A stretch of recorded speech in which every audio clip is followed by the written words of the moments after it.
पश्यादित्यान् वसून् रुद्रान् अश्विनौ मरुतस्तथा बहुन्यदृष्टपूर्वाणि पश्चाश्चर्याणि भारत पश्चादित्यान् वसून् रुद्रान् अश्विनौ मरुतस्तथा बहुन्यदृष्टपूर्वाणि पश्चाश्चर्याणि भारत पश्चादित्यान् वसून् रुद्रान् अश्विनौ मरुतस्तथा बहुन्यदृष्टपूर्वाणि पश्चाश्चर्याणि भारत।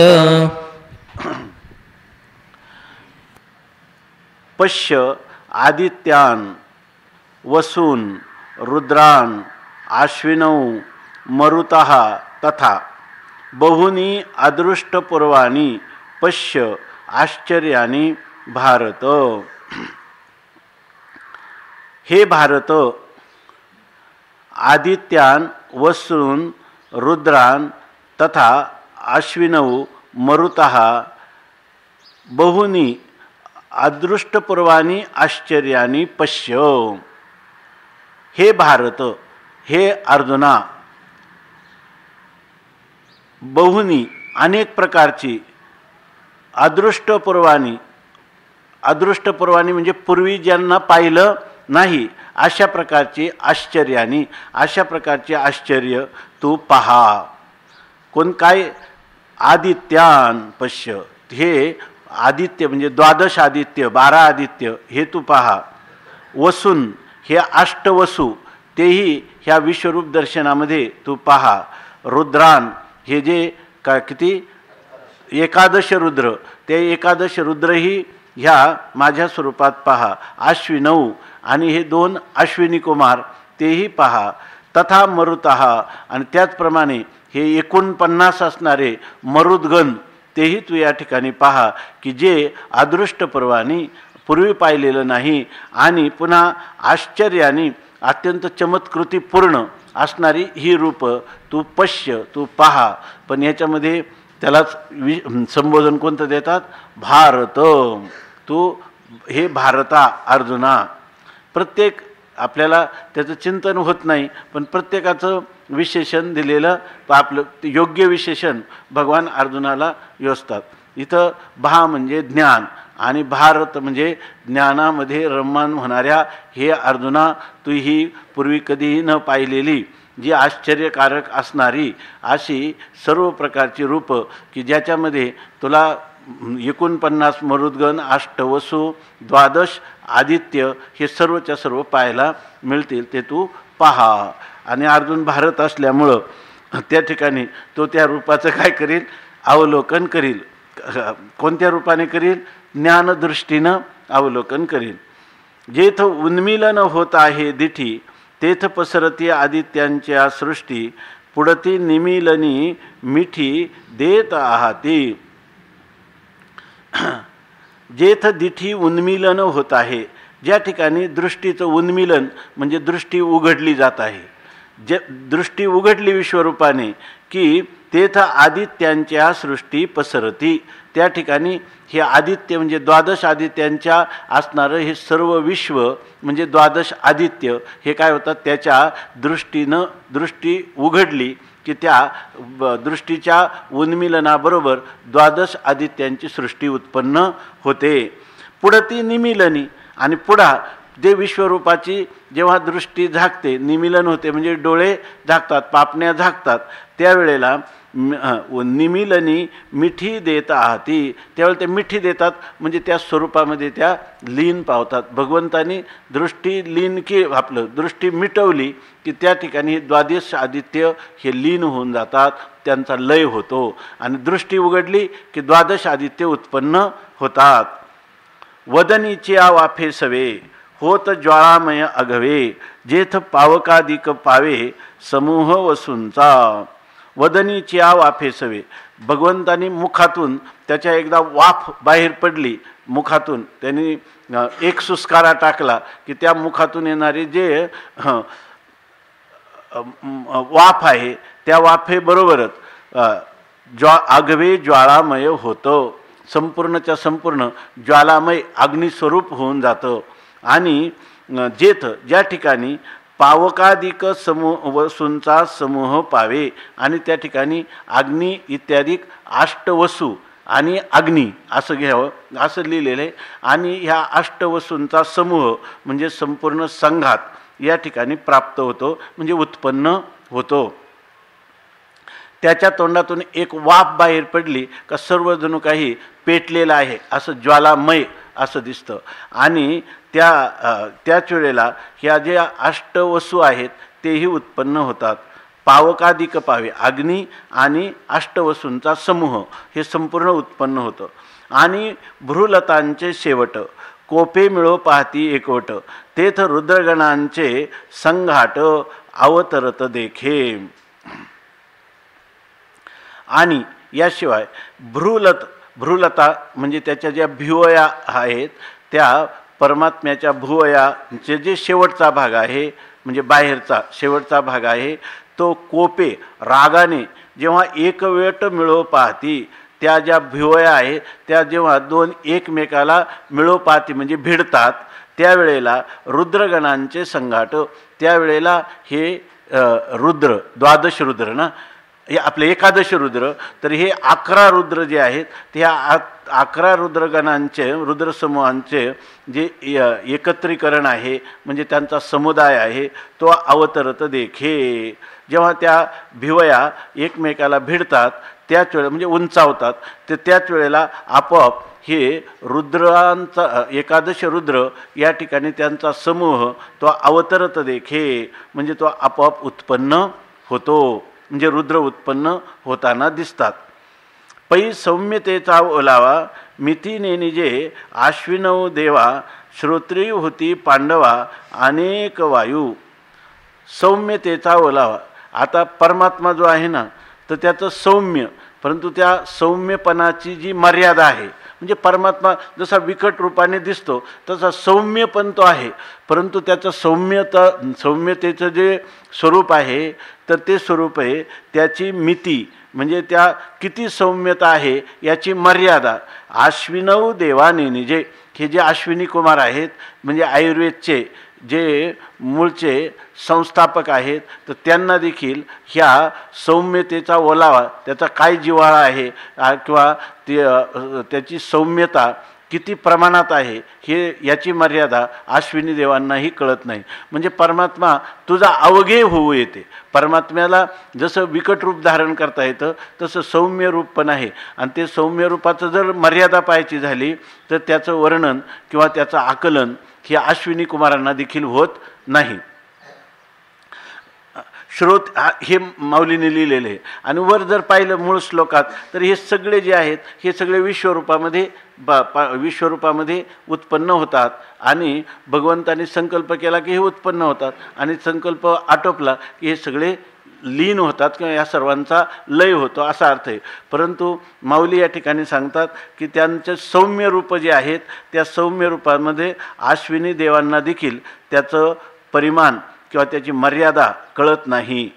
आणि श्रोत्री होती पांडवा अनेक वायू आणि ह्या विश्वरूपाचं जे श्रोत्रेंद्रिय आहे त्या श्रोत्रेंद्रियापासून अनेक वायू होती. अनेक प्रकारचे वायू निर्माण होतात म्हणजे अनेक प्रकारचे म्हणजे हे प्राण अपान व्यान उदान समान कृकल देवदत्त धनंजय काय जे असतील ते सगळे प्राण कोणा भगवंताच्या श्रोतेंद्रियापासून उत्पन्न होतात.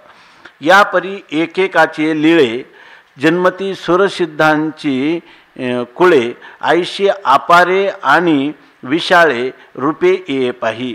एकेकाचे लिळे ते म्हणतात ह्या विश्वरूपामध्ये जे एक एक तुम्हाला दिसतात तर त्या एकेकाच्या लीलेने म्हणजे सहज क्रीडेमध्ये सुरसिद्धांची कुळे जन्मती. ह्या विश्वरूपाच्या एकेका विश्वरूपाचा जो प्रकार आहे त्याच्यामधून लीलेनं क्रीडेने सुद्धा सुरसिद्धांची कुळे जन्मती. अनेक प्रकारचे सुर म्हणजे देवता सिद्ध चारण हे जे काही आहेत ह्या सगळ्या योनी त्याच्यापासून कुळे त्यांचे समुदाय जन्मतात.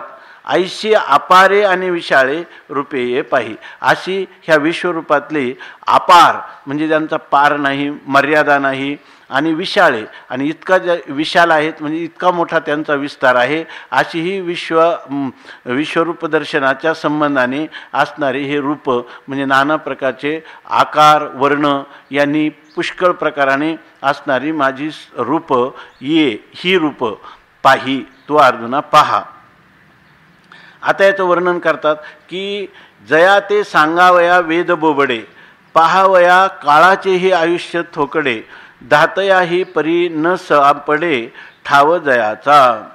जया ते सांगावया, ज्या विश्वरूपाचं सांगणं किंवा निरूपण करायचं झालं तर वेद बोबडे, वेदांची देखील बोबडी वळते.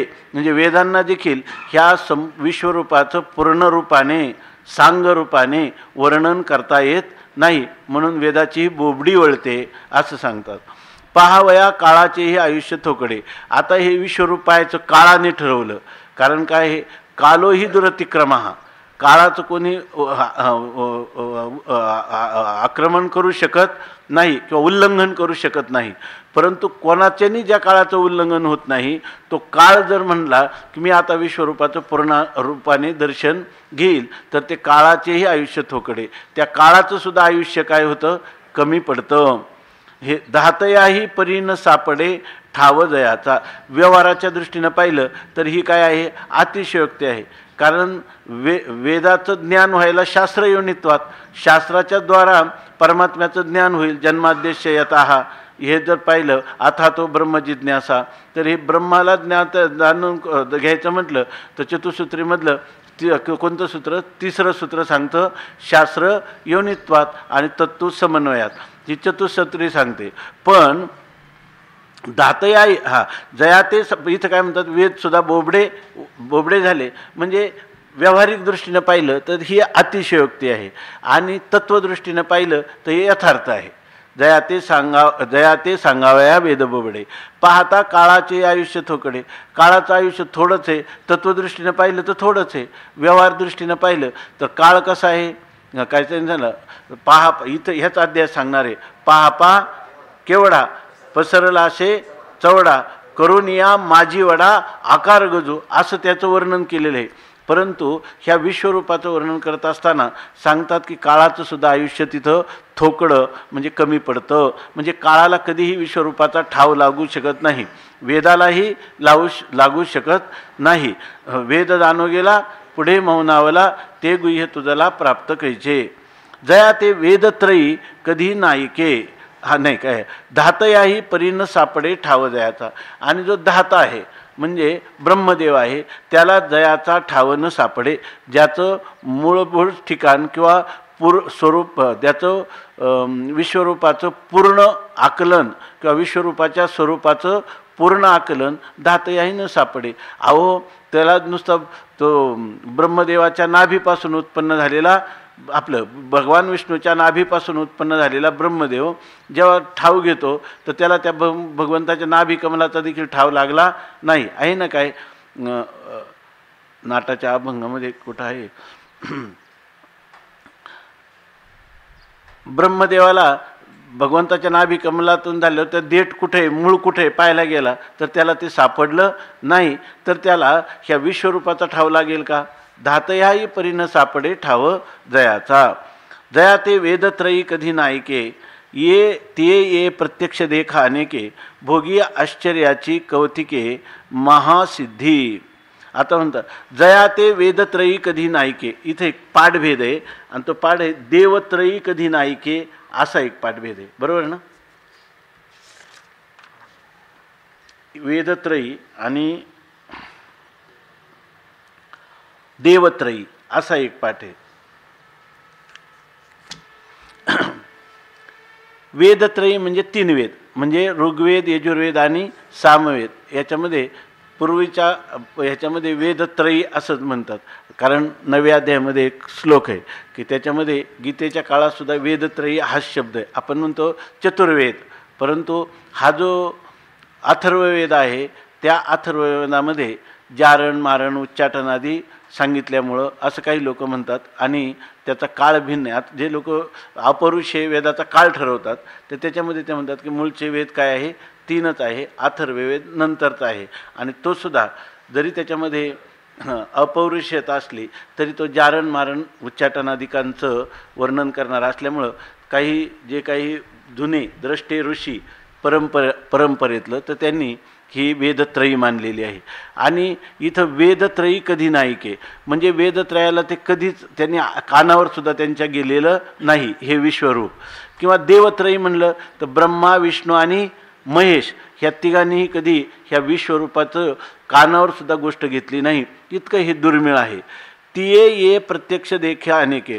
आणि वेदत्रवांनी जे ऐकलं नाही त्या विश्वरूपातली हे जे नानाविध असणारे जी स्वरूप आहेत ती ये प्रत्यक्ष देख. ती तू अनेक रूप तू प्रत्यक्ष पहा. आणि भोगी आश्चर्याची कौतिके महासिद्धी. आणि याच्यातून सांगतात हे तुम्हाला अत्यंत आश्चर्यकारक असणाऱ्या हे जे महान सिद्धी आहेत त्या महान सिद्धीची ही जी रूपं आहेत ती रूपं तू भोगी त्यांचा तू भोग घे. म्हणजे प्रत्यक्ष डोळ्याने त्यांना यथार्थ अशा रीतीनं पहा असं भगवान अर्जुनाला सांगतात. अजूनही भगवान सांगतात एवढा इतका वेळ परमात्मा बोलतात पण परमात्म्याच्या हे ध्यानी आलं नाही का अर्जुन जो आहे याला मी म्हणतो पहा पहा पण हा पाहतो की नाही आणि मी याला दिव्य दृष्टी दिली की नाही अजून परमात्म्याच्या लक्षात आलं नाही. ते म्हणतात ना एक या राहटी माझी न घडे काही काही चालतिया मार्गू सांडे पारखिया अखरेपणे पारखियाशी अखरे पडे राठी माझी न घडे काही काही असं देवाचं पण झालंय की नाही. याच्यामध्ये पारखा आहे परंतु अखरे पडे खरं झालं नाही अर्जुनाला दिसत नव्हतं.